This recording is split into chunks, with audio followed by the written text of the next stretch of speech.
Are you on me right now? Oh.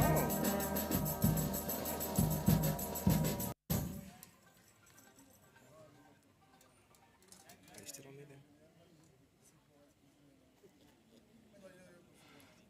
Uh-huh.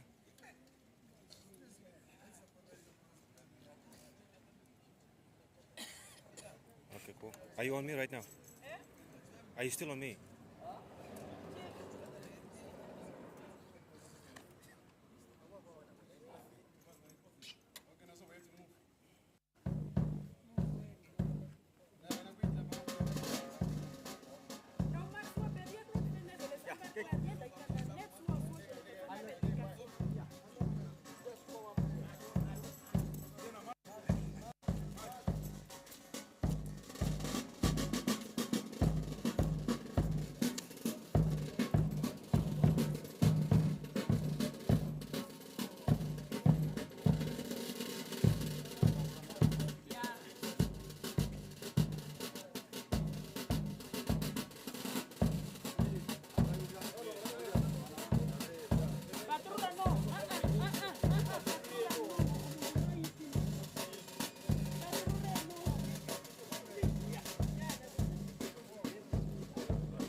And we remain like that.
Good morning, once more. We are just going to remain like that for the singing of our national and African Union anthems. Thank you.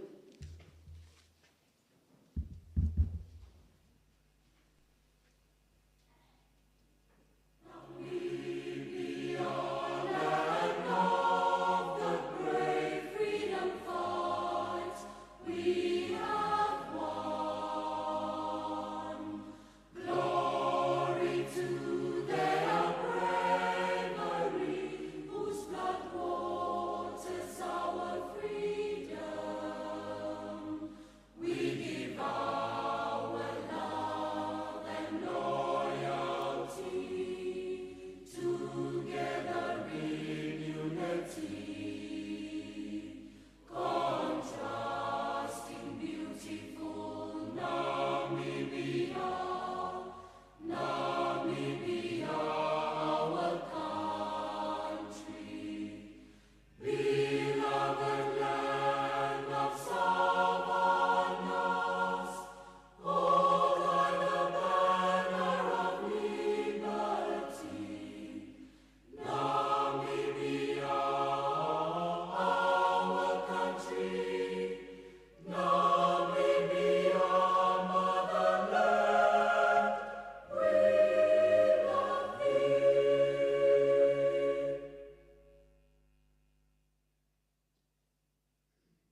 Thank you. We are now going to ask Pastor Foxen from the Seventh-day Adventist Church to open these proceedings with a prayer.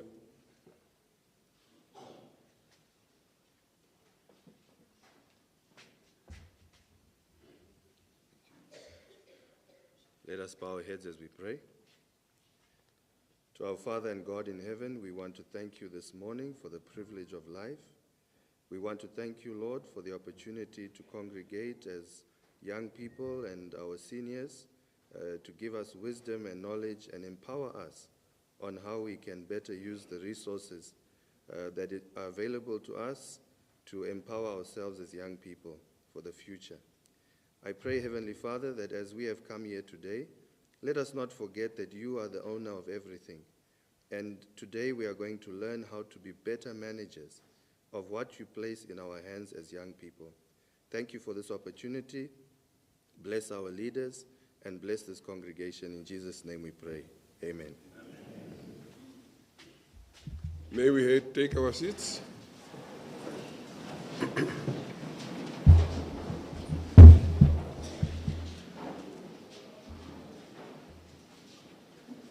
So we are now officially going to start. My name is Pekka Semba. I'm the Chief Regional Officer for the Omaheke Regional Council. Welcome to this session and to the entire day that we are going to be here for these very, very important deliberations that we are busy with. I welcome the high table. It's not my duty to welcome and proclaim protocol. I will leave that to the assigned person. So without much ado, we are going to welcome, to call Honorable Ignatius Karisep, Chairperson of the Omaheke Regional Council and Constituency Councillor, Regional Councillor for the Clary Constituency, for welcoming and introductory remarks. Thank you. Thank you very much, Director of these proceedings. Let me first start to say good morning. Moro, Honorable Netumbo Nandi Ndaitwa, Deputy Prime Minister and Minister of International Relations and Cooperation, Honorable Lucia Ipumbu, Minister of Industrialization and Trade, Honorable Piyon Ganate, my former teacher, and my brother, Honorable Shea, Honorable Regional Councillors and Local Authority Councillors, let me stand by the protocol to say all protocol observed. It is with great pleasure and honor that I stand before you today as we gather for the inaugural Omaheke Youth Employment Creation Conference. We are gathered here today at the remarkable Omateko Conference Center under the theme, Our Regional Approach Towards Employment Creation in the Omaheke region, to address one of the most pressing issues of our time, youth unemployment. First and foremost, I would like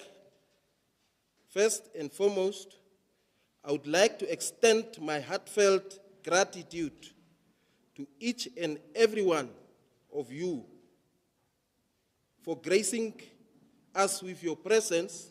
Your participation in this conference demonstrates your commitment and dedication to finding sustainable solutions that will empower the youth of Omaheke and create a brighter future for them.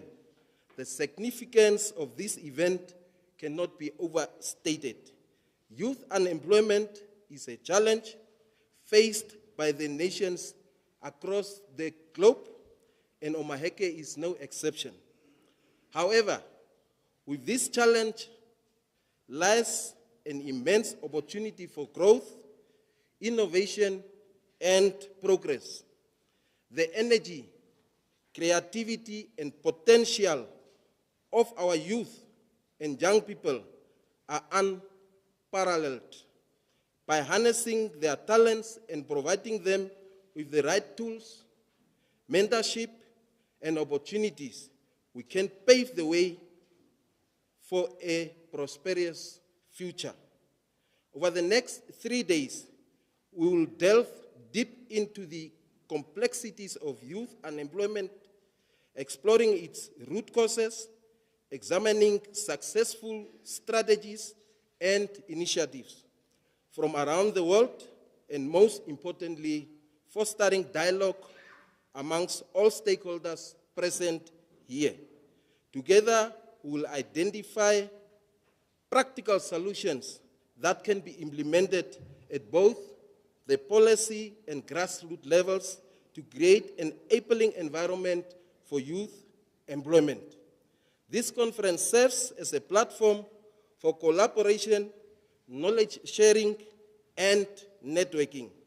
We have assembled a distinguished group of experts, both locally and internationally, policymakers, entrepreneurs, educators, and young leaders who will share their experiences, insights, and expertise with us. I encourage all of you to actively engage in the discussions, ask challenging questions, and offer innovative ideas. Your voices matter, and your input will shape the outcome of this conference. On behalf of the entire regional leadership, the youth, and indeed the entire inhabitants of Omaheke region, allow me to extend a warm welcome to all our esteemed guests, especially our national leader, our mother, and our beacon of hope of our time, our Deputy Prime Minister and Minister of International Relations Cooperation, Honorable Netumbo Nandi Ndaitwah, for gracing this very important occasion despite your busy and demanding schedule. Omaheke.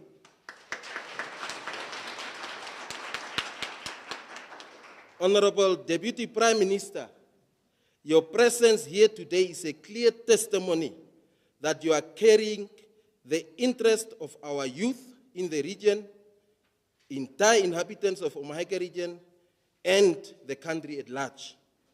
Honorable Deputy Minister, Prime Minister, continue to lead and serve the Namibian nation. We value you so, so much. I further want to welcome and appreciate the presence of our Minister of Trade, Honorable Lucia Ipumbu, and our regional governors from other parts of our beloved country. This conference marks a significant milestone in our collective efforts to address the critical issue of youth unemployment in the region.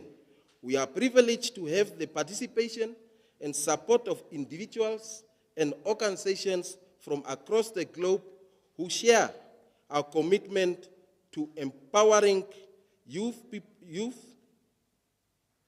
and creating opportunities for their economic prosperity. To our international guests, we appreciate your presence and the valuable perspectives you bring from your respective countries and organizations. Your contributions will enrich our discussions and help us identify innovative solutions that transcend borders and boundaries. Together, we can learn from each other's experience and adapt successful strategies to unique context of Omaheke. I extend a special welcome to our local speakers who have dedicated their time and expertise to share their knowledge with us.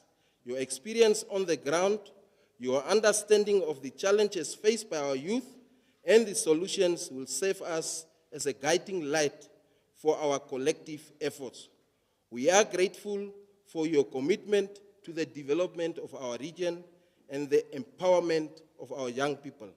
I'd also like to recognize the presence of our traditional leaders whose wisdom and guidance are invaluable in our journey towards creating a better future for youth. Your deep understanding of our culture, history, and traditions will help us strike balance between modernization and preserving our rich heritage. To the conference delegates, I extend a warm welcome to each and every one of you. Your presence here reflects your dedication and concern for the future of our youth. I encourage you to actively engage in the discussions, exchange ideas, and forge partnership that will enable us to implement sustainable initiatives and policies to combat youth unemployment effectively. Lastly, I would like to express my sincere gratitude to the organizers, sponsors, and the volunteers who have worked tirelessly to bring this conference to its realization. Your commitment and hard work have ensured that we have a platform to address this pressing issue and chart a path towards a more prosperous future. In conclusion, let us seize this opportunity to collaborate, share knowledge, and inspire each other to action. The Omaheke Youth Employment Creation Conference represents a collective commitment to our youth, their dreams, and their aspirations. Together we can create an environment where every young person has the chance to thrive, contribute meaningfully to the society, and shape a better future for themselves and generations to come. Once again, welcome and thank you, and I wish you all the productive and enriching conference. Thank you.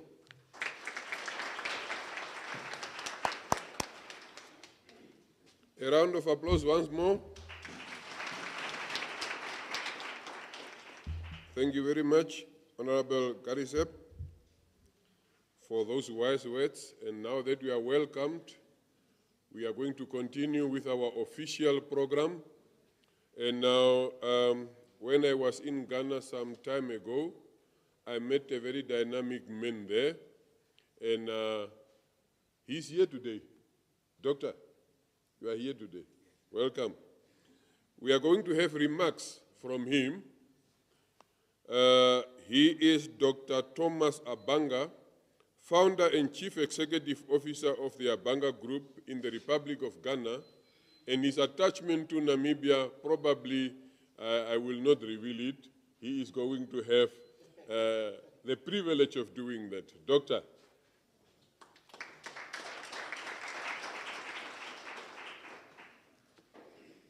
Good.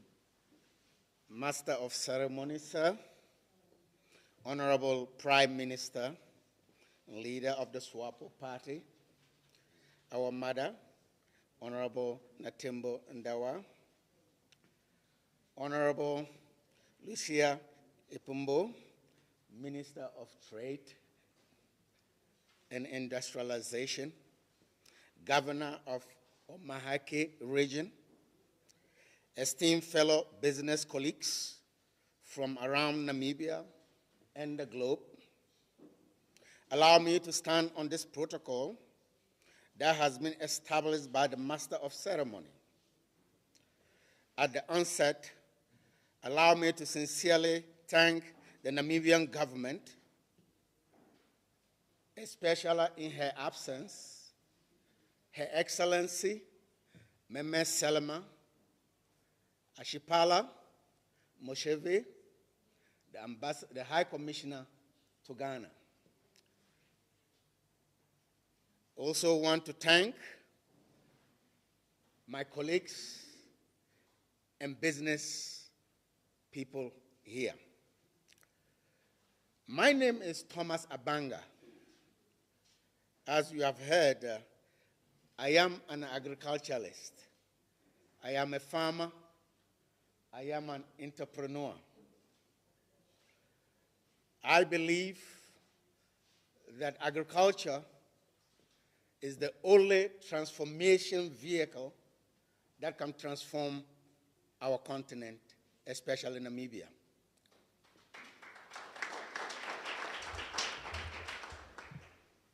I happen to be fortunate that my dad was one of the pioneers of agriculture during Kwame Nkrumah's time.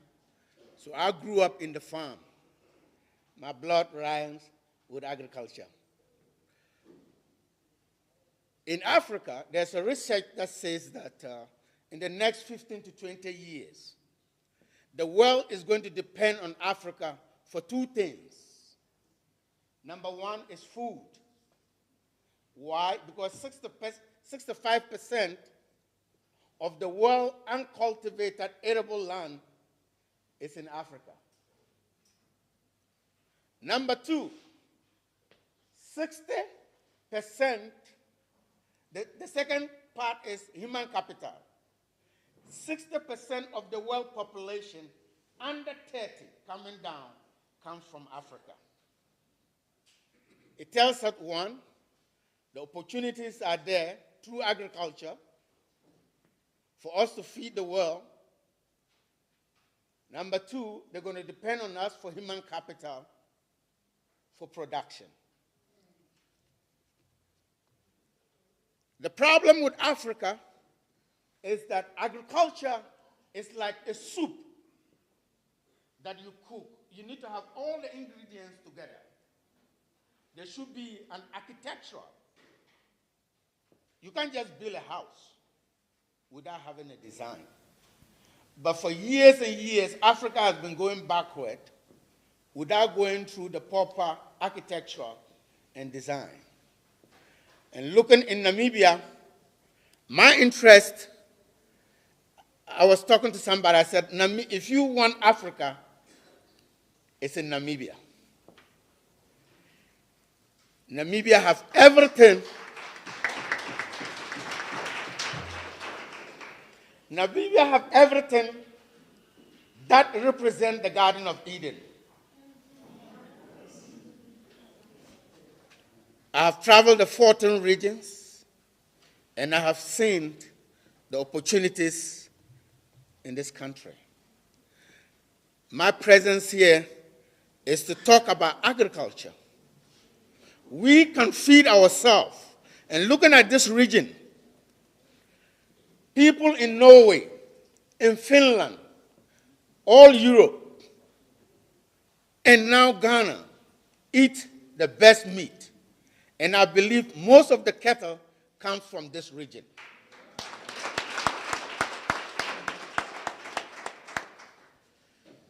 And sometimes when we talk about unemployment, especially in this region, it boggles my mind.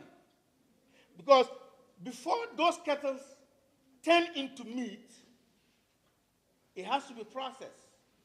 And that involves human beings. So why can't we have employment? I will like to thank the Deputy Prime Minister and the government for the part since independence of this country. All your meat has been going to Europe. In West Africa, we are getting closer to 400 million people. And if one person budgets $1 a year to buy meat, that's 400 million business a year. And I'm glad that after independence, my company and I, in collaboration with the High Commissioner, we are the first black people to start to move meat from Namibia to Ghana.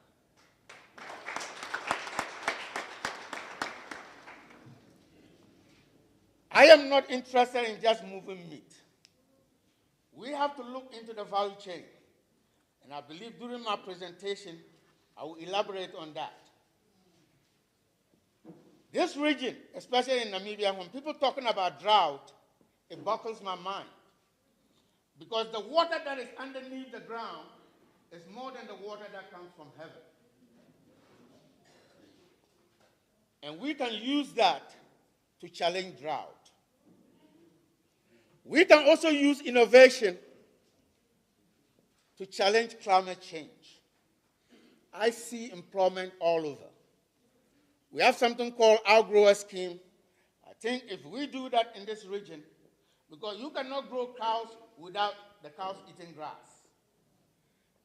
And when we decide to put the value chain in place, I think there will be a lot of employment in this region.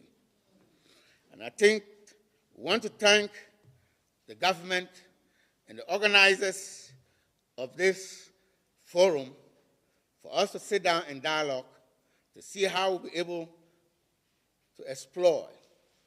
I would like to announce that my business investment in this country, we have collaborated with a local partner, and this year we'll be opening the first fertilizer factory in this country. Madam Prime Minister, that will employ about 400 people.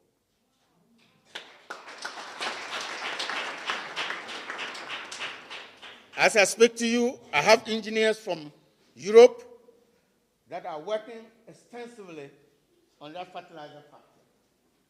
It was built, and we are now partnered with a local partner, and we are going to put it into use. Secondly, we are very busy now trying to engage into a land and then start to produce maize and soya bean that can supplement feed to our cattle. We are also busy exploring avenues to get a feedlot. If you look at how to create jobs, it's simple. We just need to have a feedlot. Look at this region. Let's have a feedlot that is privatized by and run by a private person, collaboration with a financial institution. Farmers bring in their cattle. They get paid right there. We grow them, we fatten them, we sell them to the factory. And when they slaughter and process, we take them to West Africa. Very soon, by next month, we should be expecting at least 15 to 20 containers every month going to West Africa. And this is something that is going to create jobs, opportunity for this region and Namibia as a whole. I am a servant, and I'm here because I have a passion for this country. My father used to tell me that, look, number one, you are a human being. Number two, you are an African. And whether you are from Ghana, you are from Namibia, that's the third one. So I think we are here to work together. And Madam Prime Minister, Deputy Prime Minister, I want to thank you very much. And I'll promise you, I'll be the vanguard for agriculture. We have done a lot in Ghana through the smallholder. We designed, I've designed a Coca-Cola recipe for agriculture where we can uplift smallholder farmers called outgrower scheme, where the entire value chain, processing to marketing, and we look to adapt the same thing here in Ghana, in Namibia, as we did in Ghana, so that we can have employment for our people. Africa, we don't need to be poor. We can be poor. The world is changing, and we have to wake up from the slumber. Let's go to the ground. The first job men ever had was agriculture. And I believe that in this region, if we put the necessary value chains and seriousness in place, we can employ more than 300,000 people within the next 3 years. I thank you very much. Hello, hello, hello. Come. So that you change these marks once and for all now. Because I'm not a technical person, I cannot change them in the middle of a speech.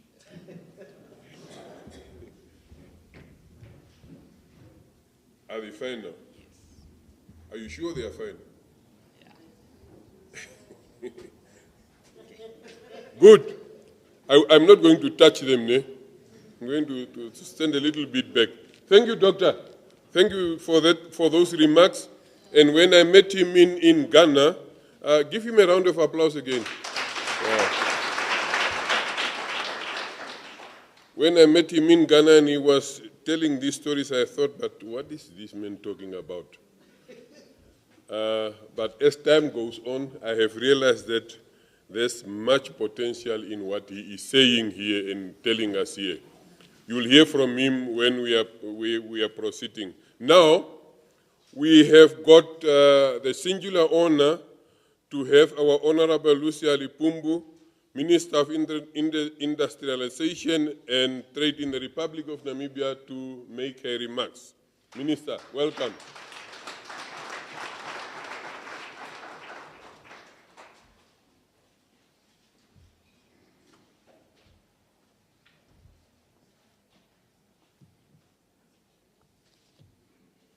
I hope the mic friendly to my height.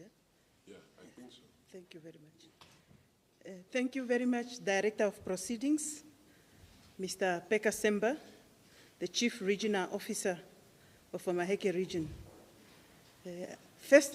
Allow me first and foremost to appreciate and acknowledge the presence of our Deputy Prime Minister and Minister of International Relations and Cooperation, Honorable Netumbo Nandi Ndaitwah. We are grateful that our mother can make it and can be with us this morning. I equally want to appreciate the presence of the governor of the cattle country, that is Omaheke region, and that is Comrade Pionga Nate, accompanied by your brother, Honorable Marius Shea, who have come to learn from experience, I'm told, and take it back to Kunene. Equally, I want to appreciate the presence of the person who conveyed the invitation to me. He did it when we were in Ghana, of course, and that is Comrade Ignatius Karisep, the chairperson of the Regional Council of Omaheke. I am here, I am reporting as you requested. And equally, I want to appreciate the presence of our Honorable Councillor, Agustinus Tebele, the Regional Councillor of Hobabis constituency, and of course the presence of Her Worship Councillor Chodongoro, the Mayor of Hobabis town. I wanted to say Epako, but it's Hobabis. And of course, the previous speaker, my brother, Dr. Thomas Abanga of the Abanga Group. I am told you are accompanied by a delegation from Ghana. And equally, I want to appreciate other captains of industry that are coming from the international fora to join us this morning. I want to appreciate the councillors of Omaheke Regional Council. I see you are lining up, all of you are here, and you are accompanied by Meme, our coordinator, Madam Ruth Kaukatambura, the other various captains of industries. You are many, the Naobebs, the Chivikwas, and the Hafenis. And I also want to appreciate the presence of the traditional leaders. Of course, I see the face of Tate Kahure and the entire team lining up. And of course, the youthful faces that have brought us here. I was told there are also representatives from Zimbabwe, from the Republic of South Africa, and our own locals from here, Omaheke and Namibia in general. Distinguished invited guests, members of the media, ladies and gentlemen, good morning to you. We are here this morning to have a conversation, and I am glad to be part of this conversation because we are here to talk about our domestic affairs. And when I say domestic affairs, it's issues that concerns us as a country, as a region, as a district, as a town, and as various constituencies and villages. Because employment and unemployment is a concern for all of us at our various fronts where we're coming from. And I am happy that this region could convene a gathering of this nature for us to deliberate and find a mechanism on how to tackle the problem of unemployment. Allow me at the onset to congratulate you, the leadership of Omaheke, and all your esteemed stakeholders who are here and who are not here for organizing this conference and to ensure that you are to deliberate so that you chart a clear path going forward to address the rampant of unemployment, which is devastating all of us from different fronts. I further want to acknowledge and extend a special welcome to our Deputy Prime Minister for being the champion of ensuring that when we are addressing the challenges of the country, leadership from above is inspiring us. And we are to tap from their rich experience so that going forward, we will all know where to toe the line. I equally want to welcome and appreciate the presence of our brother, Dr. Thomas Abanga, and we are glad that you honor the invitation to come here. And I remember I was jokingly saying you should come immediately. And this is immediate enough because we were in Ghana merely a month ago, and you are here. So we appreciate you and the delegation, and we hope we are going to tap from the experience that you have just narrated. I also want to just refer to my own experience in Ghana. I was inspired in so many ways. When I went down on the ground to look at how the mindset of the people in Ghana have no expectation for somebody to create jobs for them, but they are ready to champion their own cause. I see how people are working in cooperatives. I know most of us, especially women, we are aware of the product known shea butter. I was glad to go and look at the experience of how women cooperatives from the villages are part of the mainstream of the value chains of producing shea butter in Ghana. So those are richful experiences that I believe once shared with us, we can tap from, looking at various products that we have that are going at waste, especially in our wild and in our fields. So this dialogue should then give us an opportunity to look at the possible ways and mechanisms for us to see how we learn from our colleagues from the international fora, especially from the African continent, so that we mainstream those experiences in the Namibian economy. We want to grow our economy, we want to create jobs, and we want to bridge the gap of inequality. But how do we do it? We must do it through many, many lessons that are going to be shared with us during this platform. I have looked at your theme that you have chosen, which is regional approach towards employment creation. This theme resonates well with the overall challenge of unemployment in the country. It is therefore our hope that the outcomes over the next few days of your deliberations will reinforce the interactions in line with other activities that are spearheaded by government already, specifically at the national level, to look at developing businesses, to look at assisting young people, and to rope in other stakeholders so that we all together can take a collective effort to finding the real solutions to our problem, and that is the problem of unemployment. Ladies and gentlemen, this is the time for us to start focusing on what needs to be done, especially at the grassroots level. Because what happens at the grassroots level will also translate in our achievement at the micro level. And all this will determine the right ecosystem as a result of government's initiative that we have already created. It has become clear that business owners, especially the youthful startups, do not want to hear any more about plans. They do not want to hear promises. All they are interested in is implementation. They want to see milestones indicating that we are actually trying to achieve the objectives that we have set for ourselves. This is the time where we should gather our courage, because our courage is needed to convert all other plans and all other ideas that we had into implementation. And this is the time for us to learn from the harsh experiences and the lessons that we have drawn from various failures that we have encountered along the way. It doesn't mean if you fail once, you should go back and sit. If you fail once or twice, you must always be able to bounce back. And unemployment, we should tackle it in the same vein, to look at where we have not done well, see how we have not taken the right path, and see how we recraft and chart the way forward. It is therefore pertinent for us to demonstrate to all Namibian citizens, as government, that we still have your best interest at heart. And we are going to assist you as citizens of this nation to ensure that we bring down the rate of unemployment.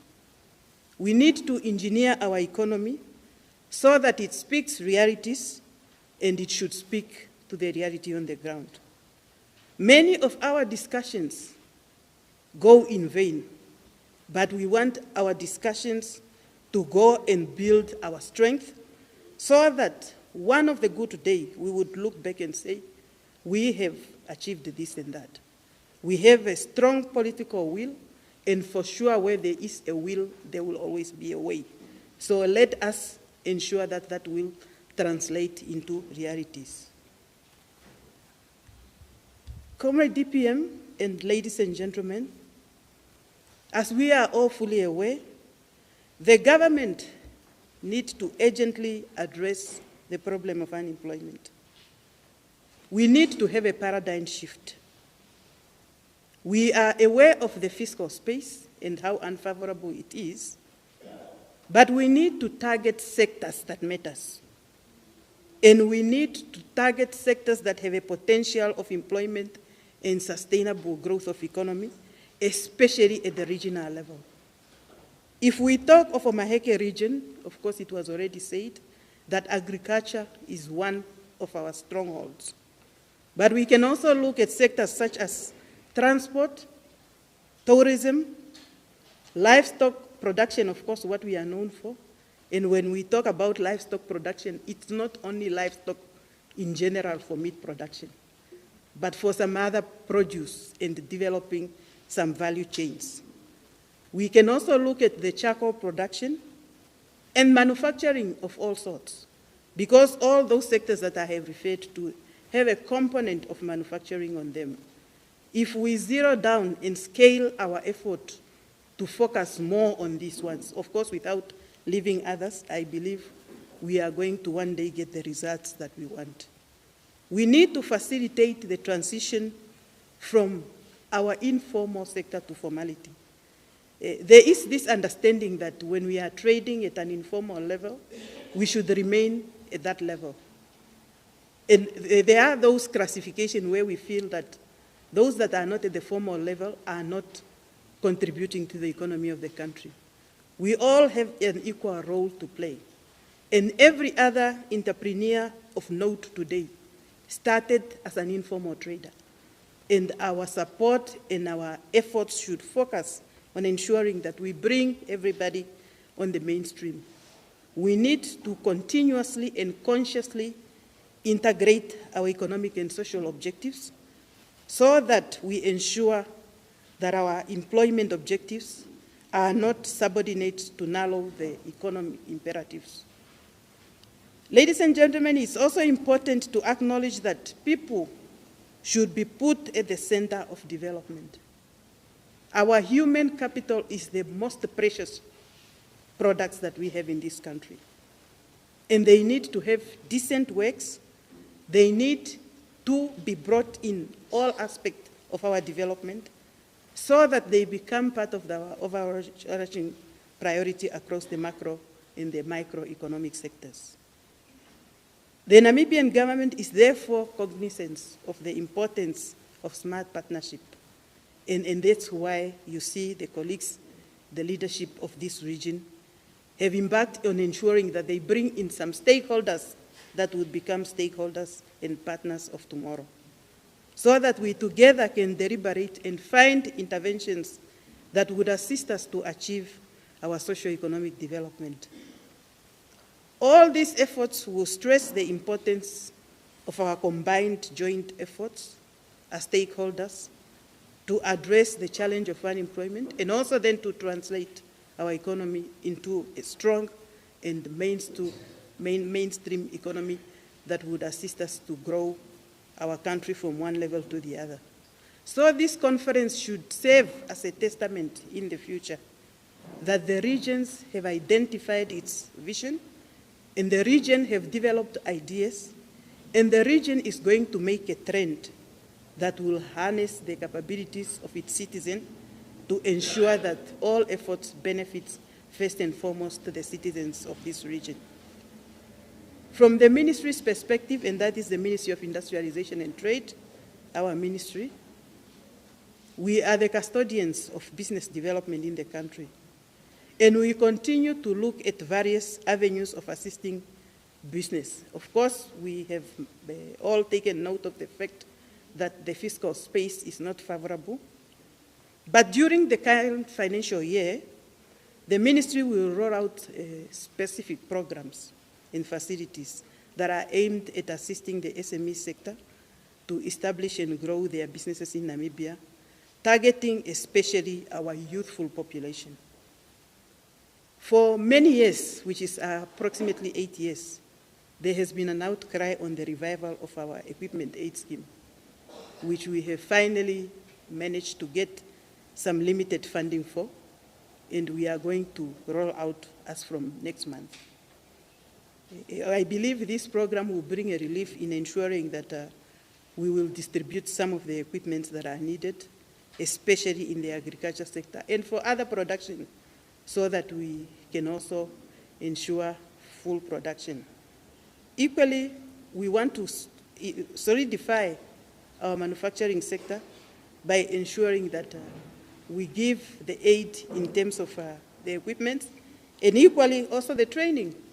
Through our Empretec Namibia, we have rolled out our training since the 14th of May, and I know the Omaheke MSMEs have participated in that training already, and we are going to roll out for the rest of the year to see to it that we first build capacity for you so that when you get those equipments, you would know how to run your business and how to use them.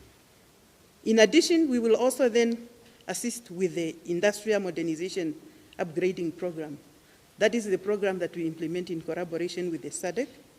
And then also we have another program that we implement together with the UNDP, and that is for Sustainable Development Goals, a facility that we co-host with Standard Bank Namibia, the Environmental Fund, and also Bank Windhoek have finally come on board. These programs will now assist us, especially as SMEs, to develop our standards, because we are talking of the products that we want to bring in the mainstream. We are talking of labeling them, packing them, marketing them, and ensuring that they meet the international standard. And we are saying that at the backdrop of the fact that we have subscribed to the Africa Continental Free Trade Area Agreement, which requires us as a country to have products to trade with our fellow Africans. We should not just open the gates for others to come and trade and bring their products here, but we should also have products to infuse in the market. From the policy framework front, from the ministry, we are saying we are working hard to finalize the legislation, especially when I speak to the informal sector. We are working on the informal economy interpretation and entrepreneurship development policy, which we are to table very soon to Cabinet.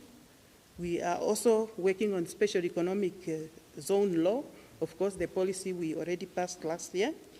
And then the main of it is the Namibia Investment Promotion and Facilitation Bill, which we will intend to undertake consultation with you in the next few days. As at now, Honorable Governor, we have set the dates for consultation for the 16th of June, and allow me to use this platform to already invite especially the business community and the leadership here for that consultation.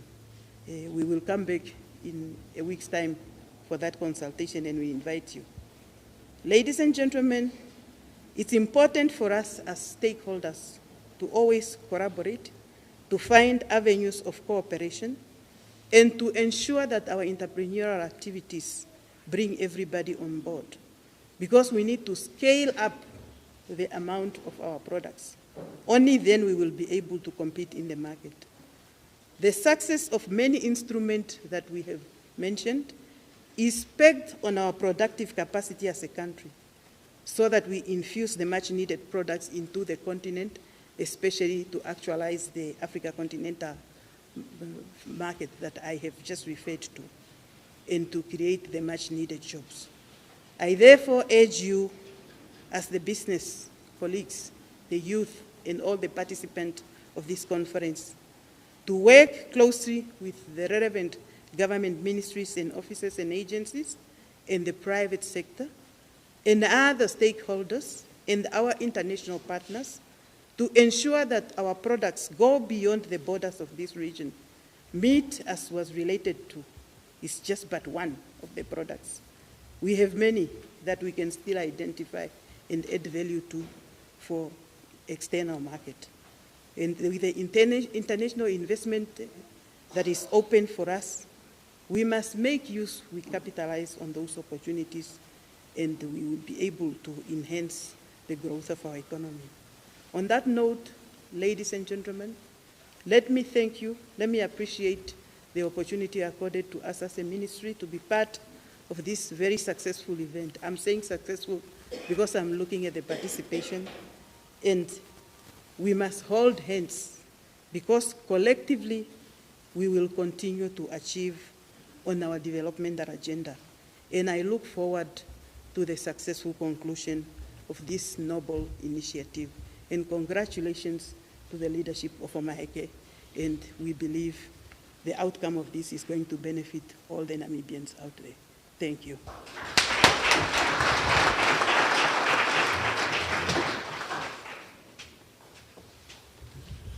Thank you very much.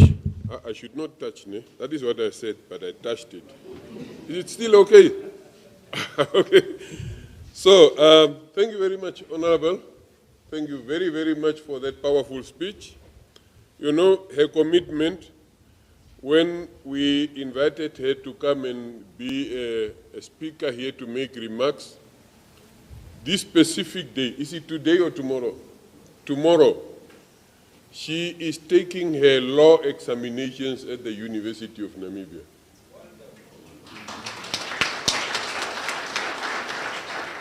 But she taught us that come what may come, I may even fail my examinations, I will come to Omaheke to contribute. That is a commitment that is rare nowadays. That is rare nowadays, but thank you very much for that one. I just could not keep quiet on that one. Thank you. Now we are going to move on. We are going to invite our Honorable Governor, Yonganate, to have remarks and, of course, introduce the keynote speaker of this conference.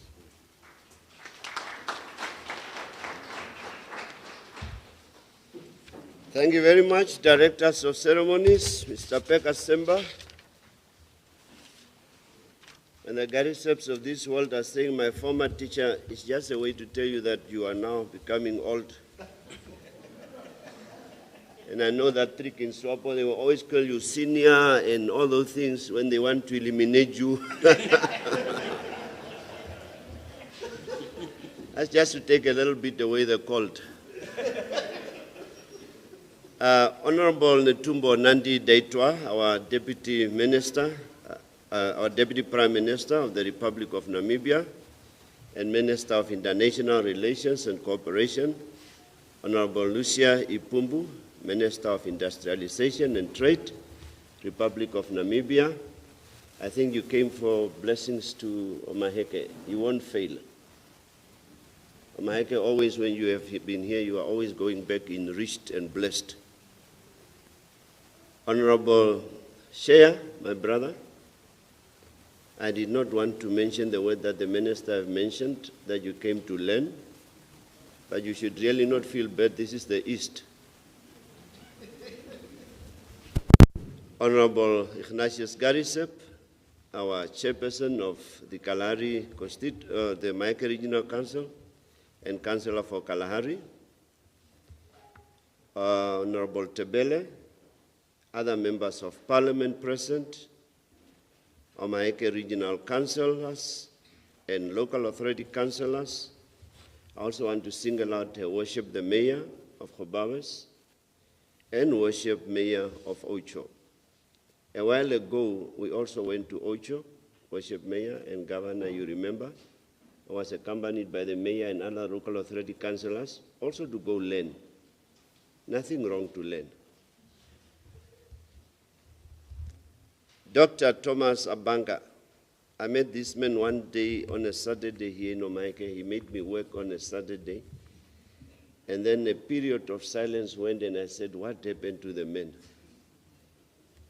But he was just working underground, guerrilla war. Now he resurfaced here. When chairperson told me he met him in Ghana, I could not believe it. I said, that Ghana that is so big. Thank you, brother, for being here. Mr. Peka, our Chief Regional Officer, senior government officials present, our SWAPO party coordinator and other coordinators of political parties present, Chief Garisep and other traditional leaders present here, captains of industry, our esteemed business community, and I want to single out the youth because this is about you. For you, the sun is rising. For some of us, the sun is setting. Members of the media, ladies and gentlemen, all protocol observed, good morning. Esteemed stakeholders and distinguished guests, and most importantly, the entrepreneurs, allow me to pass my greetings to all of you. And maybe before I forget, this place where we are, Omaheke Lodge, belongs to 3 dark in complexion ladies, previously disadvantaged people. Young. They started a school also as a pre-primary school that graduated to a secondary school today. Renting buildings, bought buildings. Today they are building the school next door. So it can be done. It is possible. It is doable. It is possible, it is doable, and it's time that us as Africans should start celebrating our own greatness. Amongst ourselves, we do have role models. And maybe it's also time for us to stop quoting people from other countries, because we're giving an impression that amongst ourselves, no one have ever said something good or have ever done something good. The next quotations, we want to hear that. I'm quoting Peka Semba as having said and unquote. That should be the trend in moving forward. It is an honor to be with you. Therefore, I wish to foremost, on behalf of the people of Omaheke region, extend our profound gratitude to each and every one of you for having made time out of your busy schedules to be here with us today. And in particular, our Deputy Prime Minister, and our brothers and sisters from Ghana, brothers and sisters from Zimbabwe, and brothers and sisters from South Africa. And this is the time for South-South cooperation and no longer South-North. South-North should be additional, but South-South, Africa to Africa. That's the way we can go and liberate ourselves. My brother Hippie, sorry man, you're also here. That man took me to DRC. And in DRC, for the first time, Comrade DPM, I felt like a president. I went into the shuttle. As usual. And then my PA came, Governor, Hiruka. We had to wash it.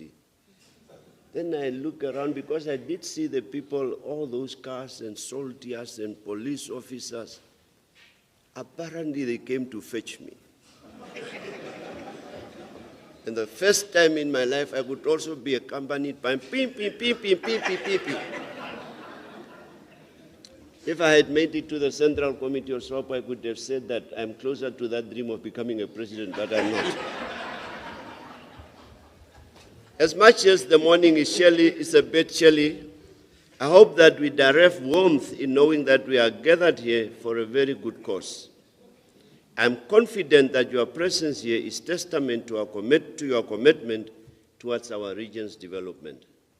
Today is a significant day, as we gather here to bear witness to an initiative geared towards development, one which places great emphasis on the development of our regional economy. The impact of such initiatives, the Seed Capital Fund, goes beyond the now, as future generations would reap the rewards of the foundation laid by us. Chairperson, I must also hasten to congratulate you with this initiative. It takes one, a vision takes one, but it's joined by many. And having said that I'm your teacher, I can pride myself that I have a student that can dream.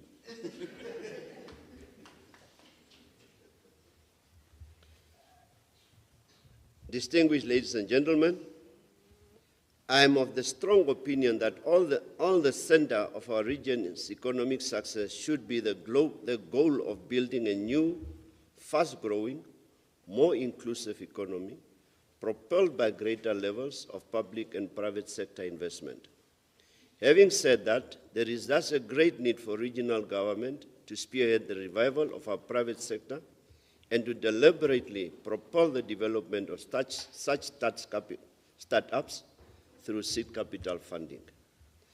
I know a number of people, when talks about investment, they only think of foreign investment. What if I put it forth that a lot of you seated here are sitting with money in the bank, if not in your pockets, and this money is uninvested? That you are potential investors that could invest in a startup that would in future be a game changer. We should be reminded that the challenges of poverty, unemployment, and inequality will only be effectively addressed through higher levels of inclusive economic growth.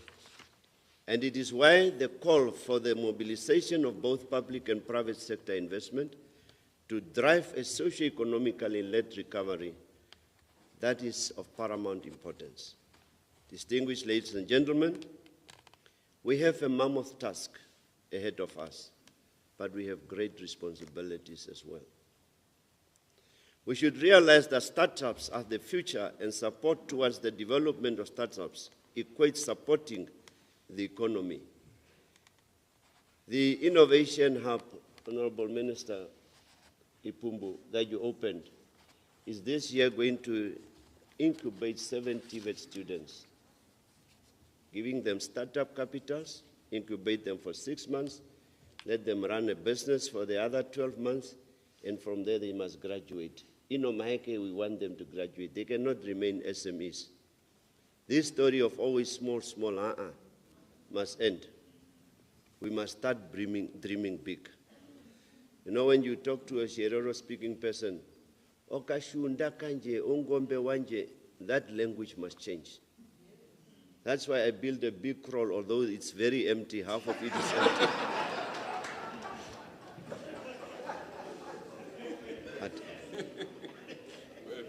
But in my vision and dream, I'm seeing that crawl be filled one day.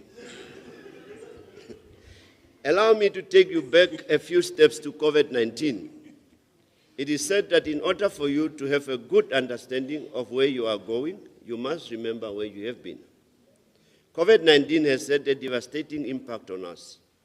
Many of our people lost jobs and have had their livelihoods were destroyed. We also lost a number of our good people, captains of industries, traditional leaders. A very sad period indeed. And Omaheke was hard hit, the hardest hit. COVID-19 has left many highly indebted and unable to finance their own recovery. More recently, the Chinese slowdown and conflict in Ukraine has increased global volatility, with high inflation and tighter monetary policies resulting in reduced investment flows to us as a developing world.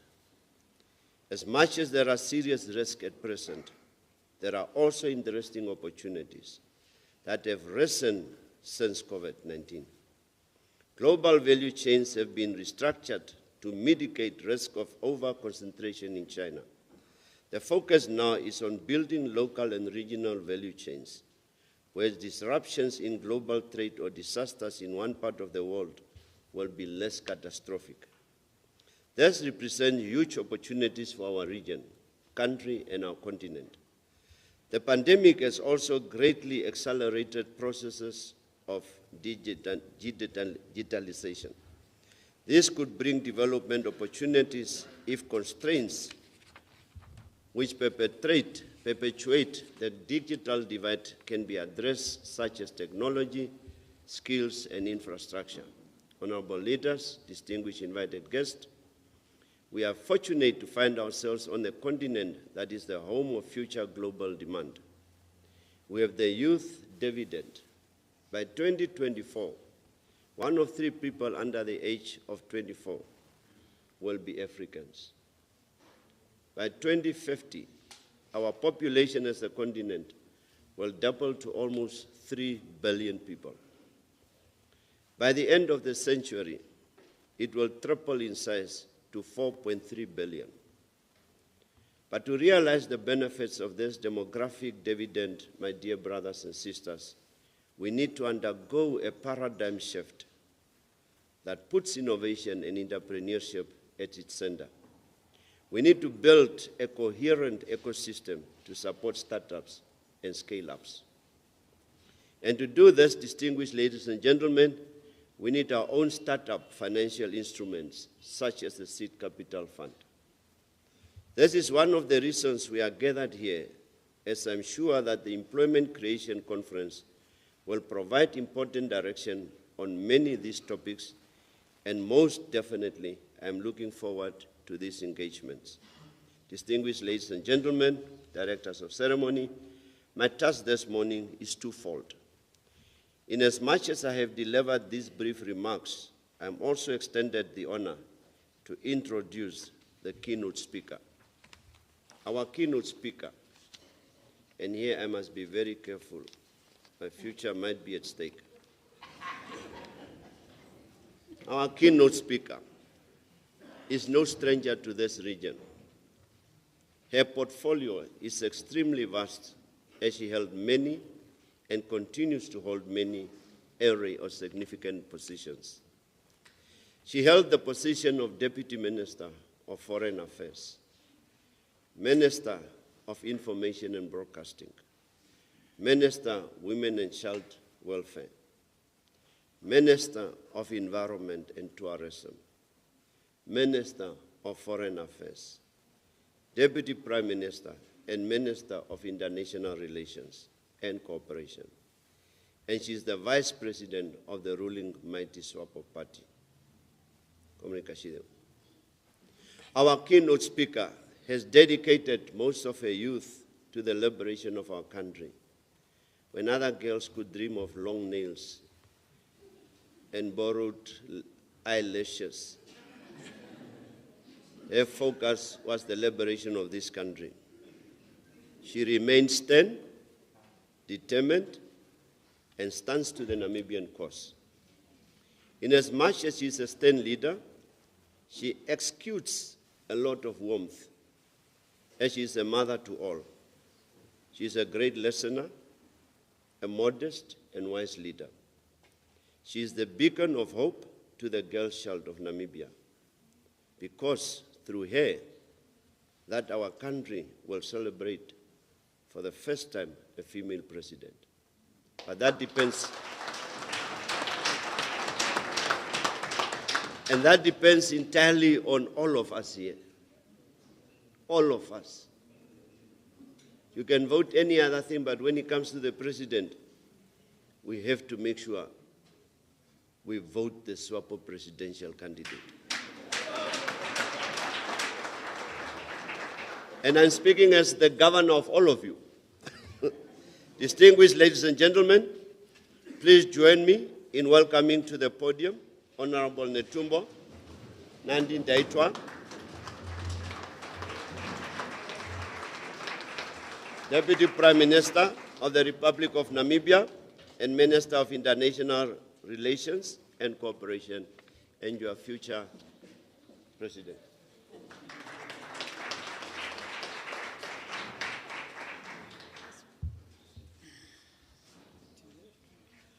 Oh, please be seated.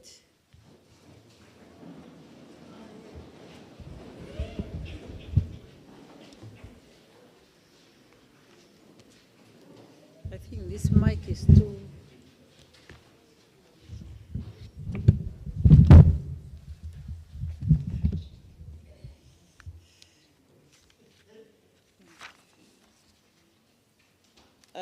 Thank you, Honorable Governor Pio Nganate, for giving me the floor and for letting me know who I am. Our Director of Ceremony, Honorable Lucia Ipumbu, our Minister of Industrialization and Trade, Honorable Ignatius Karizab, the chairperson of Omaheke Regional Council. Of course, I should not forget my son, Chair, the governor of the Great Kunene region. Our guest, my dear Comrade Thomas Obanga. I still remember we met in my office, we met in Ghana, and I'm happy to see you here again. Our captains of industry, our traditional leaders, the SWAPO Party regional coordinators and others who may be in the audience, our guests from Ghana, South Africa and Zimbabwe, our young people present here, since this is your day, may I ask your permission to stand on the protocol established. Thank you very much for having given me that permission. When I listened to Dr. Obanga, I said, what else are we going to say? Because he said a lot of something I have been always emphasizing on, and that is the role of agriculture in development. Nevertheless, we are here, and I want first to commend the Omaheke Regional Council for having found it fit for all of us to be here at this point in time to consider a very important social and economic matter in our country, namely employment creation. I further thank the Council for the kind invitation extended to me to be part of this significant event. For me, it's both an honor and a responsibility, being a national leader, to address this important occasion that brings together the bright minds and the most passionate individuals from our country and abroad. And I look forward to a productive engagement and a long-lasting, impactful outcome.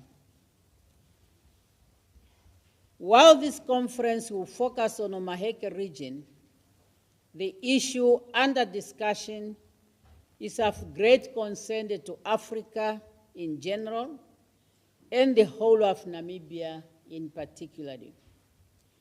And that's why in 2019, the African Union, through the peer review mechanism, has commissioned a review on youth employment using Namibia as a study case. The outcome was, as a continent, Africa has to develop strategies for job creation if we are to maintain peace and stability in the continent by taking care of the majority of our population, who are the young people, and the asset that we can rely on. Therefore, Director of Ceremonies, the outcome of this conference will be of great use to the whole of Namibia. Most significantly, you are looking at the subject matter with a positive attitude. And I want to underline this. You are looking at the subject matter with a positive attitude. I'm saying this because in most cases, when people are dealing with this issue, what comes into their mind or the word that they are using. For example, 2 weeks ago, I attended a round table in Walfish Bay. We were discussing the same issue, but the topic was unemployment. So already that thing is not the same when you say unemployment and when you say job creation. So yours is more positive. You are talking about taking an action, while the other one is simply identifying the problem. Therefore, this conference, Employment Creation Conference, seeks to address one of the most pressing challenges of our nation is facing, that is lack of enough jobs to absorb all of us who are in the labor force brackets. Definitely the majority of them in that brackets are the youth. Against this background, I once again express my sincere gratitude to Omaheke Regional Council for organizing this conference. It is through their dedication and commitment to the welfare of our youth that we are here today. We must not take such engagement and effort lightly, as this is where impactful decisions and meaningful outcome will be expected that will have an impact on the ground. I further commend the Council for their vision and foresightedness in adopting the motion, which I understand was tabled by the able chairperson of the Regional Council, Honorable Ignatius Karisep. And that's how I thought I know you to be. Because in his engagement, every time when I'm engaging him, his emphasis has been always, how do we, Memenetumbo, tackle the problem of unemployment? How do Memenetumbo, we can create jobs for our young people? How do we really make sure that Namibian house, which our president talks about, everybody will be there, feel part and parcel of that house? Little I knew he was thinking deeper, and this is the result. Congratulations, comrades. Yes, the statistics regarding youth unemployed in our country are of great concern. And the most recent data by the Namibian Statistics Agency indicated that the rate of youth unemployment in Namibia stands at 46.1%. While the government is playing its part to address this challenge, particularly among the youth, the private sector and individuals with capacity are called upon to come on board. Yes, we have plans, we have programs, but the time to implement these plans and programs has now come. I keep reminding Namibians that we are only 7 years to the end of Vision 2030. And one of the targets of the Vision 2030 was that by the year 2030, Namibia must be an industrialized country competitive with others in the world. Our founding father went further, constantly reminding us that by 2030, we must have enough doctors, enough engineers in different disciplines. And of course, we have also to make sure that our people are having decent jobs.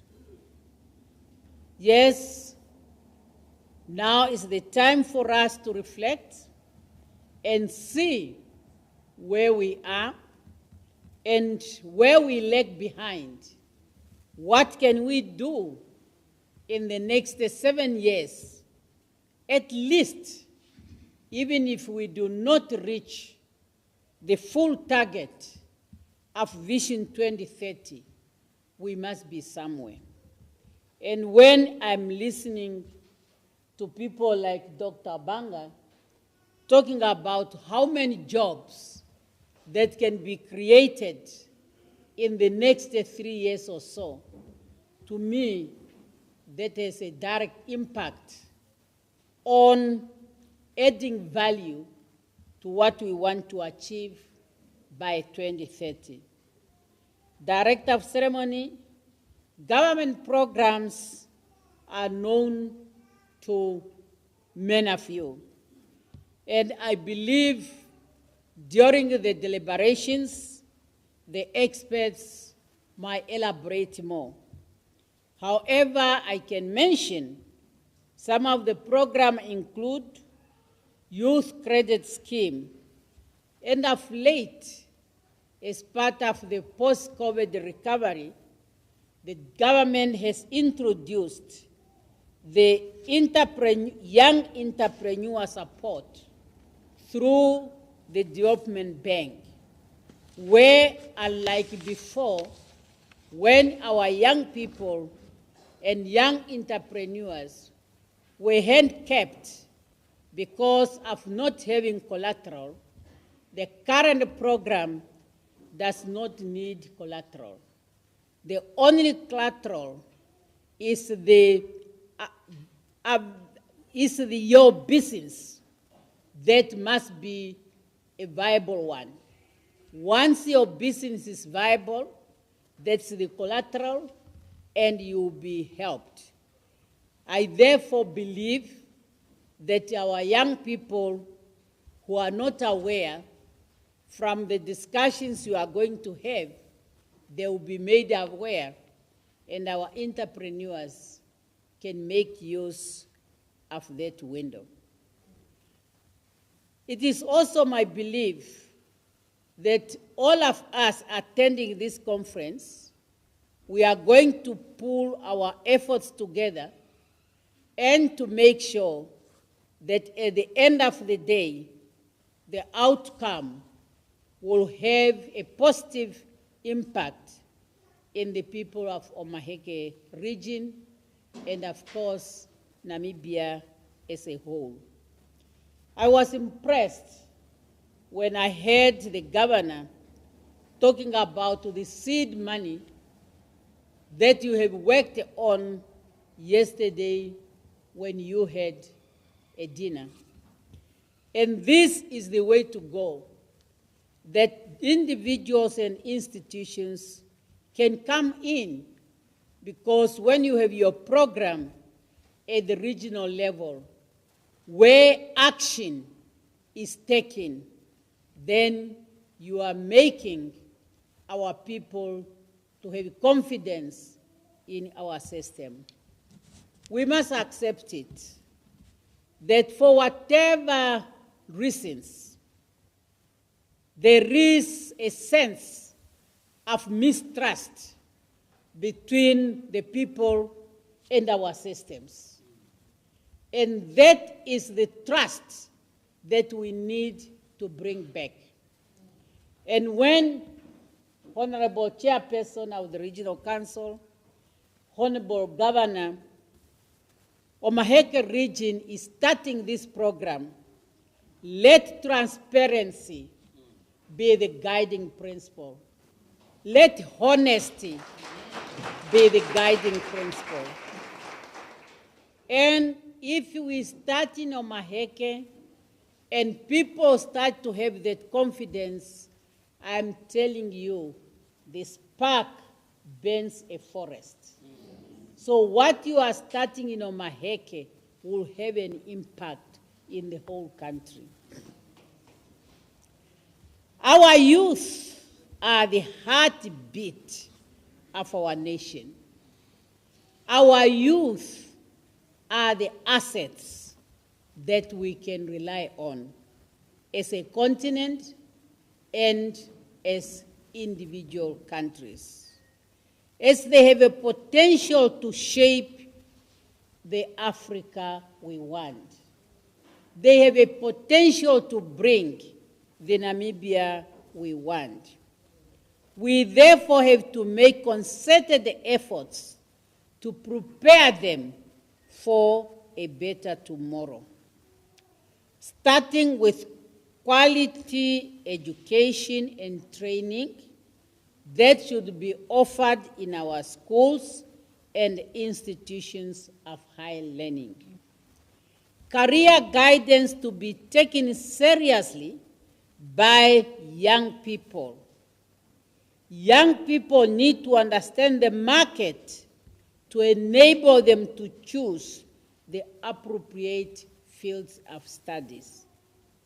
We also have to pay attention to the industries with a greater potential of growth, such as agriculture, tourism, and service, among others.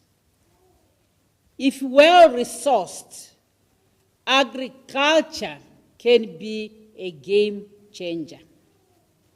And Omaheke region, it was already said, can be the center of agricultural production for both livestock and the crops. We are talking about industrialization.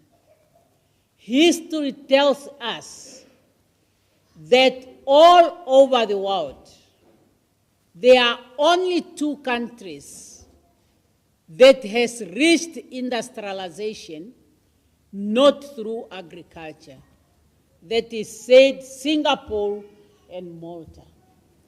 But Malta has come back to agriculture.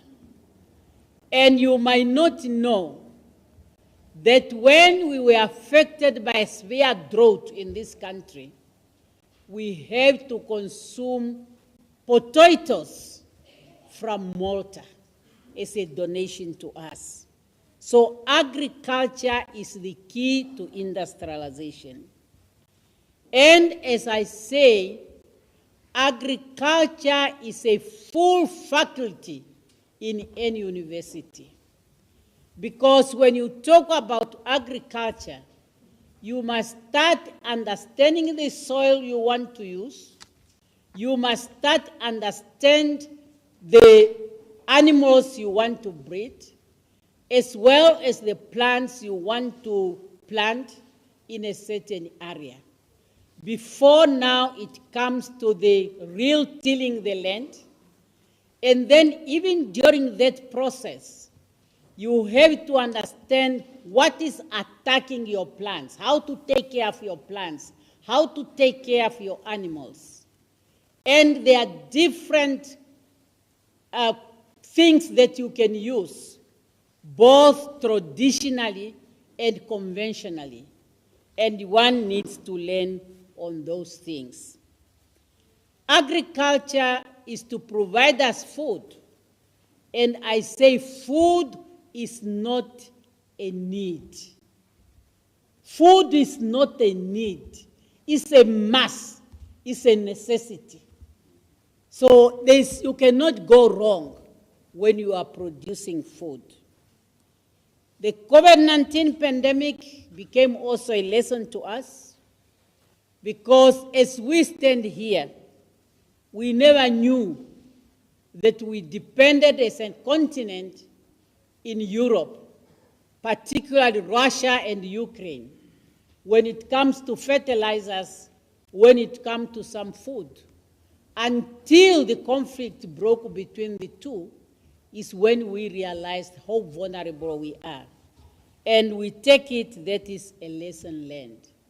So, Dr. Abanga, I'm happy to hear that we are going to have a fertilizer in this country, because we cannot, as a country, as a continent, to rely on others.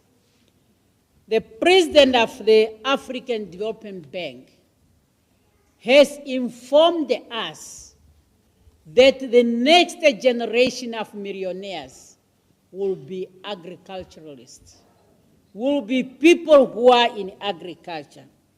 And you understand what he was telling us. And you must really have a love and understanding of that agriculture that we are talking about. It's thus very encouraging that this conference will properly outline opportunities that are available in Omaheke region. And when you identify the opportunities available in Omaheke region, then you have now to develop the way forward and implement them. I am a strong believer in the say that having a policy or a program that is not implemented is just as good as you don't have anything. In fact, you have wasted the resources to make all the consultations, make all studies which are very expensive, and then you say now we have a policy which is using all the beautiful words but mean nothing in the lives of your people. So we must be action-oriented.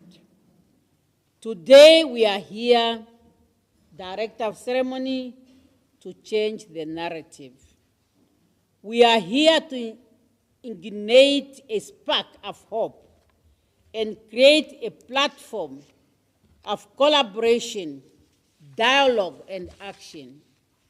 This conference serves as a good example by bringing together government representatives, business leaders, educators, and young people themselves to develop comprehensive strategies to tackle youth unemployment by coming out with clear strategies on how to create jobs. I know we are communicating in English, which is our official language. Being a Namibian, I also know that not all of us can follow fully in this official language. However, I'm comforted by our able chair of the Omaheke Regional Council, who informed me that arrangements have been made so that some people sit together with those who might not follow fully, so that they explain to them. I really hope, fellow Namibians, you are doing that. Because among those, you might find the best entrepreneur, and they need to understand and follow what we are doing. In fact, they are all investors. Let me use that word, investor. As I was explaining in Walfish Bay, when the question was asked to me that the young people want to be linked with the investors, I explained to them that which investors you are talking about, because you are sitting with investors all the time. The Kapana person is an investor. Even if you are just saving your 500 Namibian dollar to put it in the business, you are investing. And I agree with the governor that small investors, they can grow into big investors. I was given a shock. One day we were traveling with my advisor, Ambassador Kalomo. We stopped at the Johannesburg Airport Transit Lounge, and we went to the business class lounge. We found there a young Namibian who was also traveling business class, very young. And then you know Ambassador Kalomo, he said, "Oh, you are so young. How come you are traveling business class? Where did you find the money to travel business class?" Then she said, "No, I'm a businesswoman." "How did you start your business to take you to that level?" "No, I got money from my mom." "What, you got money from your mom?" "Yes. My mom Netumbo." I said, "What? You remember I came to your house one day and I was literally crying. And I say, I'm not going to live here until you give me 1,500 Namibian dollar. Because I want to go and buy my hair, whatever."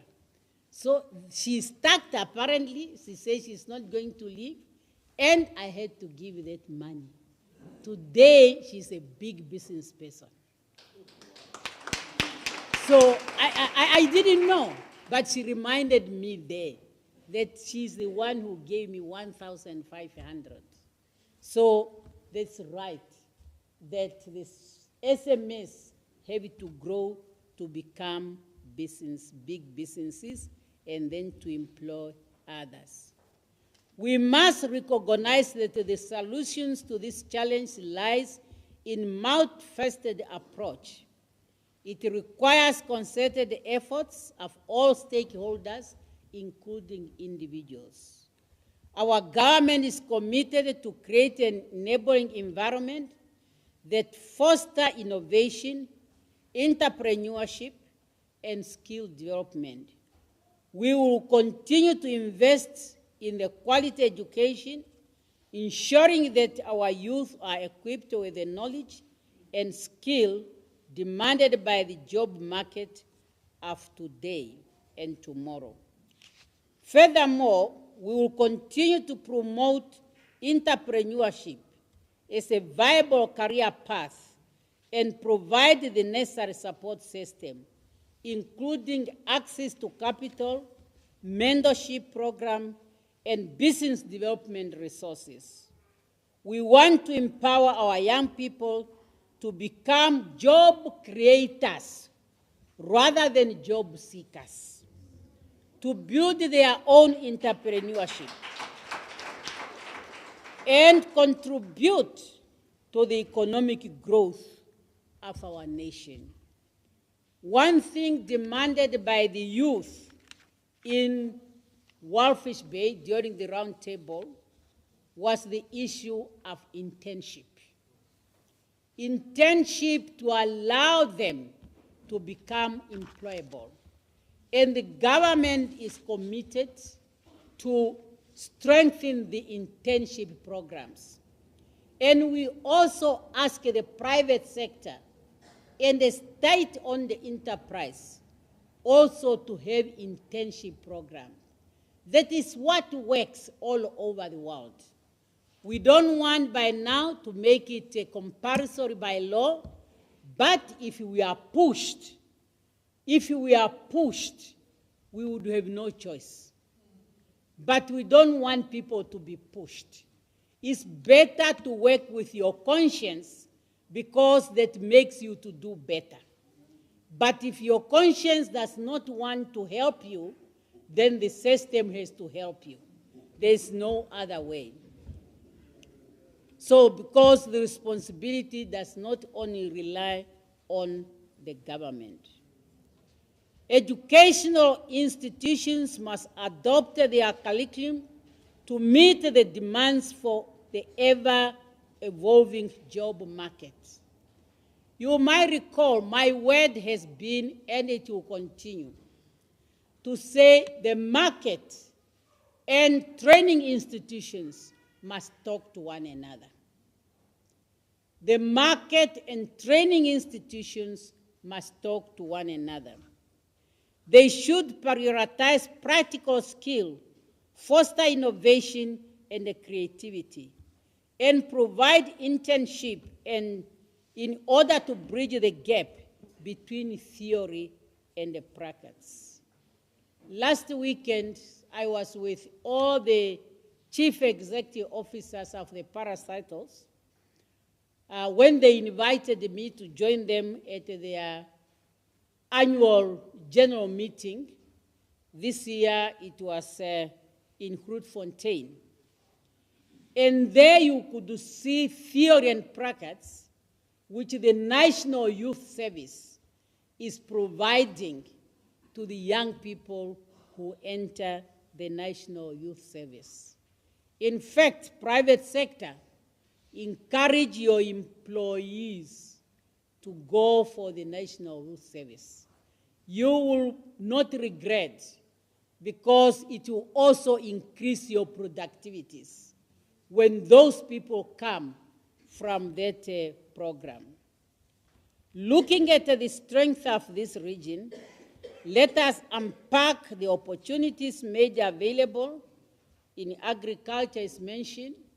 Tourism is true, can be one of them, because we have this, the Trans-Kalahari Highway, and that could also be one of them. And remember, your tourists, they need to eat. And now we are also talking about cultural tourism. So at your farm, you can have cultural tourism because there are those tourists who simply want to understand how do you milk a cow. You charge them for coming there just to watch you milking a cow. Yes, that's how it is. So you charge them just to enter your farm to see how you are doing it. And any other agricultural activities, they are ready to pay for that service. So that is what, Komedigu, that's what cultural tourism all about. If I have to put up my cultural tourism, and you have tourists who lead that in Namibia people, they pound mahangu, I arrange it. And when I have to arrange people to come and pound, I put a price per person, and for how many minutes they watch that ponding. So if they want it to be repeated, then we start again. That is how cultural tourism works. Or they come for dances.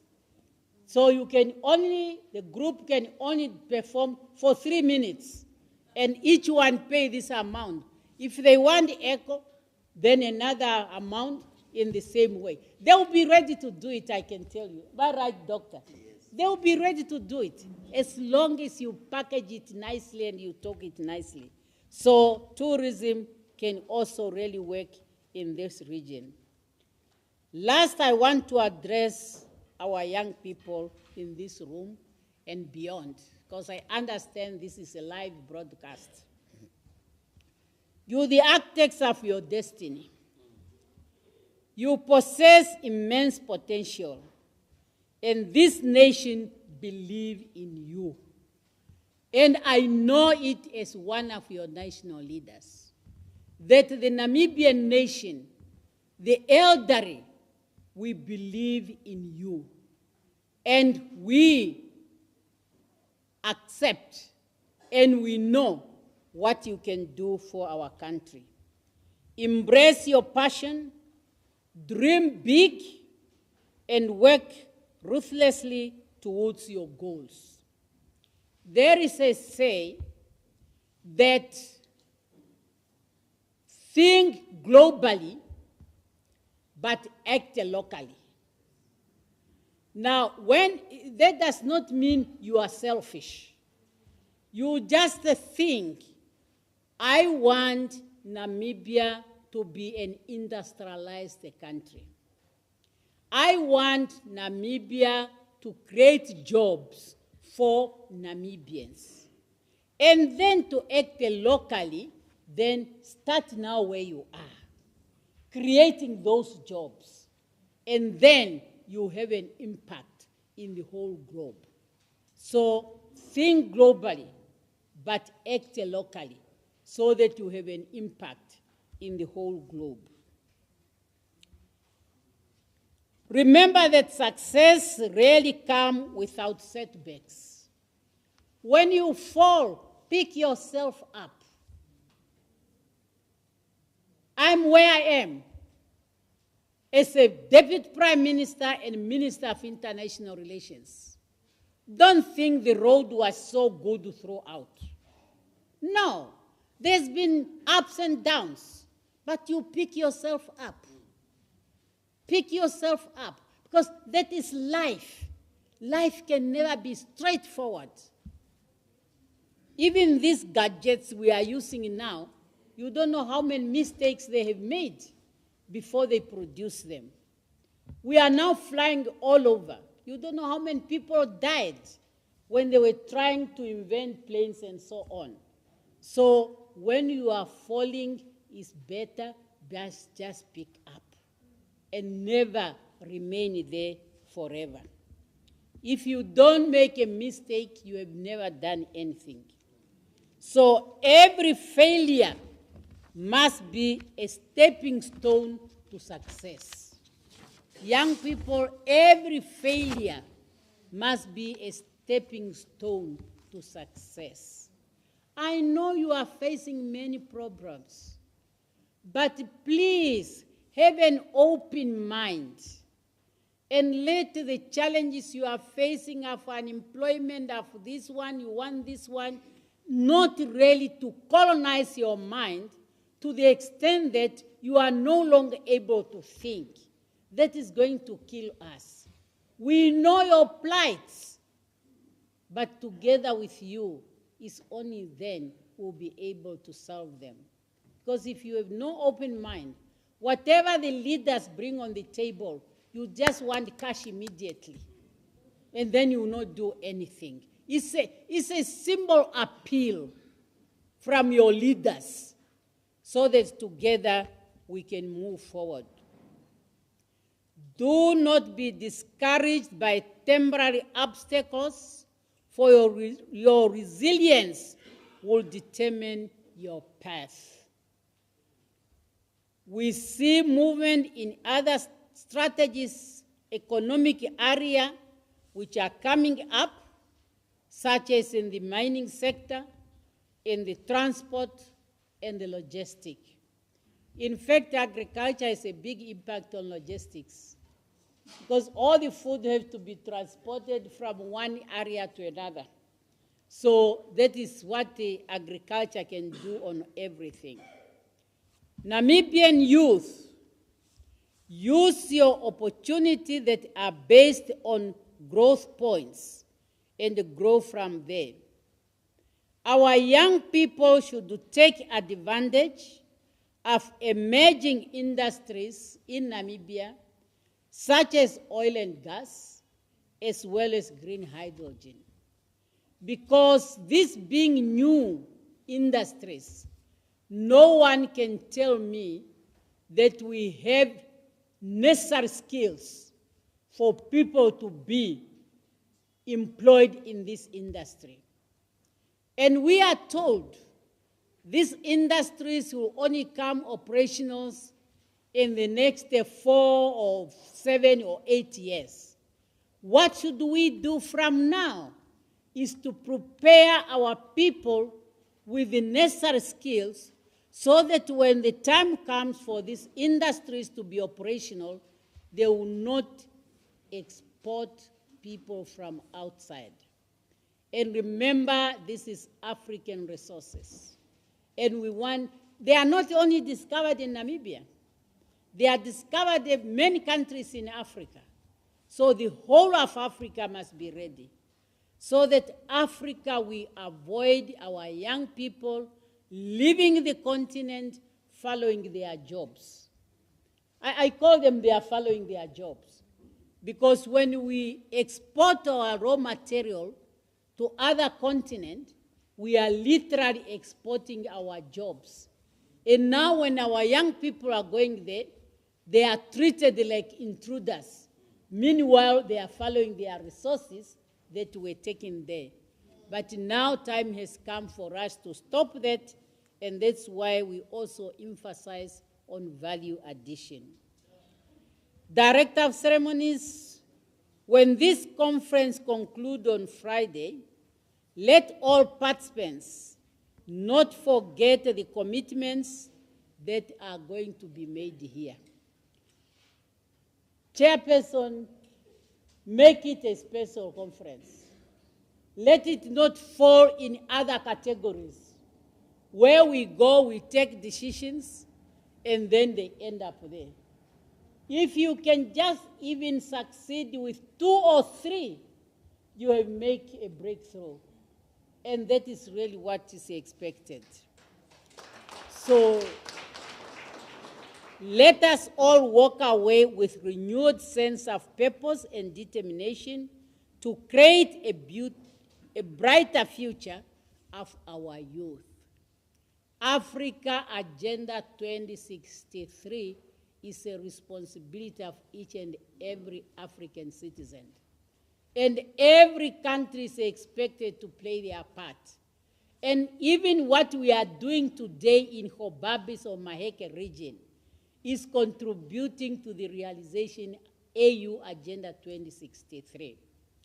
And the Africa Continental Free Trade Area, that's an instrument our leaders have brought to us. And I'm happy that the Namibian beef is going to Ghana and to West Africa. And we would want more Namibian products to go there and vice versa. The shea butter, which was stocked there, now I'm one of the users of it. So it's something very traditional, and we need really as Africa to do that. Let Omaheke be a shining example of youth empowerment and employment creation. Let us continue to embark into this journey of transformation with unwavering dedication and solidarity. Remember, solidarity is part and parcel of the African culture. Africans, we live on solidarity. We live in supporting one another. And that's why traditionally, you don't need to worry when your field has many crops, because the neighbors will just come. You will just be asleep, and then you hear they are already in the field. So you woke up, you just try to see what is there for you to give them water. The African solidarity should guide. So let me, at this point, as I officially open this conference, and to wish you all successful deliberation, and I'm looking forward to the output which will have an impact in the lives of our people. Thank you for your kind attention.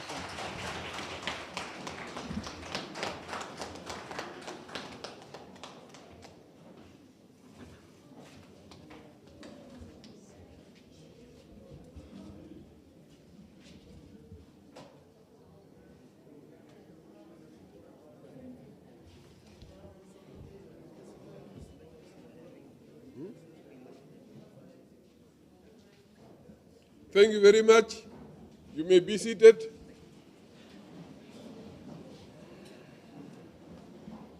Thank you very much, Honorable Deputy Prime Minister, our Minister of International Relations and Cooperations.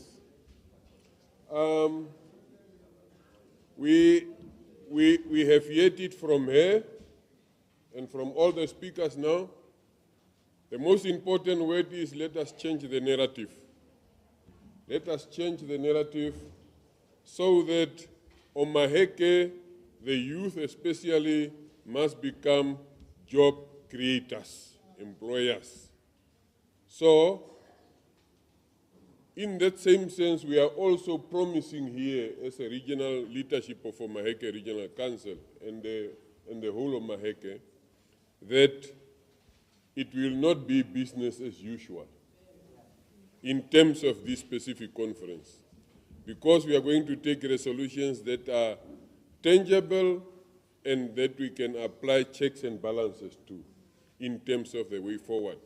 This is not a conference for coming and getting handouts. The youth, we are not here to give handouts. We are here to prepare you for youth employment for life. Ne? Good. Now we are going to ask our Honorable Regional Councillor for the Kgobabes constituency and Member of Parliament, Honorable Tebele, for the word of thanks, vote of thanks. Thank you.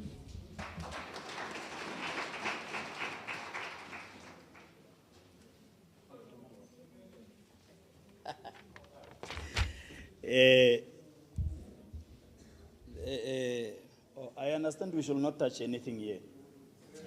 CRO? Yeah. We shall not touch. Okay, thank you very much. In actual fact, sometimes when it comes to this vote of thanks, we also line up speeches to dilute what was said. But I don't want to be that type. Because I think there are some psychologists that actually also taught us about the left brain and right brain. So, and sometimes all of these speeches depend which brain is actually was tuned.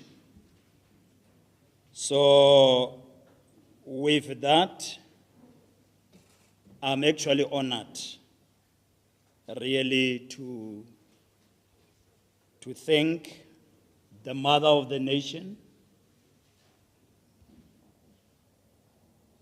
Some theorists say that education, before it was defined by the doctors, it started actually between a mother and a child. That's its inception where it started, and hence I really wholeheartedly thank Deputy Prime Minister, Honorable Netumbo Nandi Daitwa. Thank you for really making it to the east of this country. And then also, I want to thank Honorable Lucia Ipumbu, Minister of Industrialization Trade of the Republic of Namibia. And in one of her remarks, she said, you need to fail in order for you to be successful. Now, that reminded me actually, one of our delegates in Kgobabes constituency asked that, but me, I failed. And we said, no, but you didn't fail because you have a certificate. So that is what I was reminded to through your words. And thank you very much also for really accepting our invitation as the Regional Council. And then also let me take this opportunity also to say thank you, Doctor. I don't know what to say. You nearly closed the conference. So, and because that's what even also the Deputy Prime Minister said, that you nearly close the place, because we don't know even what to say now. But thank you very much for really making, actually you just make what, Ghana, Namibia. And I think now you are busy on such a day traveling and taking Namibia back to Ghana. Thank you very much for really making it to this juncture. And then I will also fail if I don't say thank you very much, Honorable the leadership of Omaheke region. Now, Deputy Prime Minister, we are so pressured, specifically the young leaders you are seeing in front of me, they are just young boys.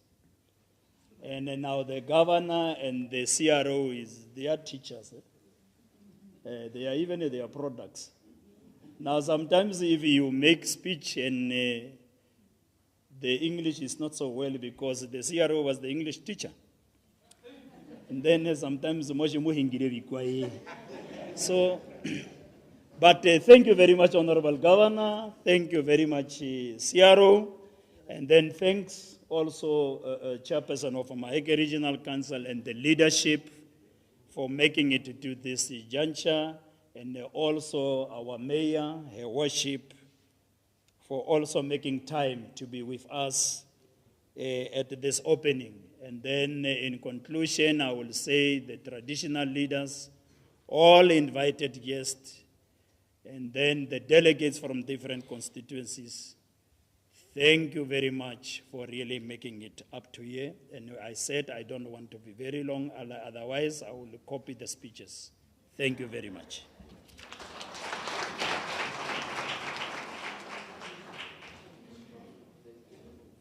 At least I was a good English teacher.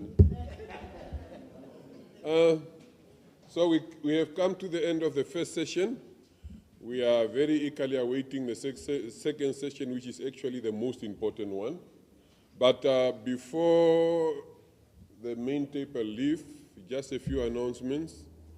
All the youth from the different constituencies, let us say Kalahari, Khobabes, Aminus, all the different constituencies, the youth represented here, because we are having a photo session shortly afterwards, very quick, they must organize themselves for our own records to have a photo shoot with the leadership here and the minister.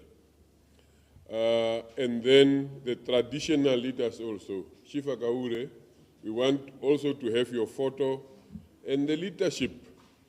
And yeah, we go on like that. We are going to have a photo shoot. Now we are going to stand up for our national, African and national anthem.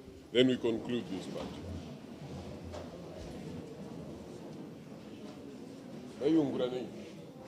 Okay.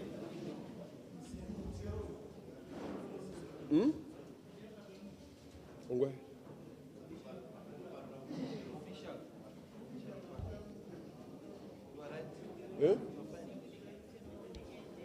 The AU anthem and the national anthem.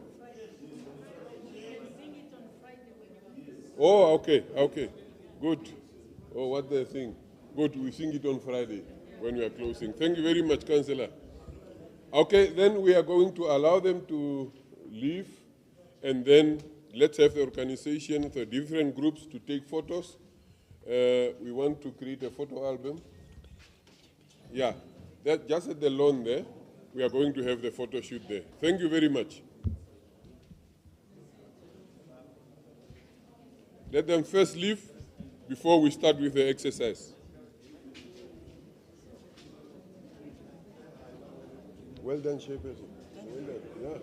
Well done, man. Thank you. Yeah. Very well done. It is going well. Ja. Is net ons moet seker maak dat ons nou die geplies wat moet praat en hoeveel groepe neem foto's? 7, 8, 9, 10. 10 groepen. En Very quick, yeah. Very quick. It's fine.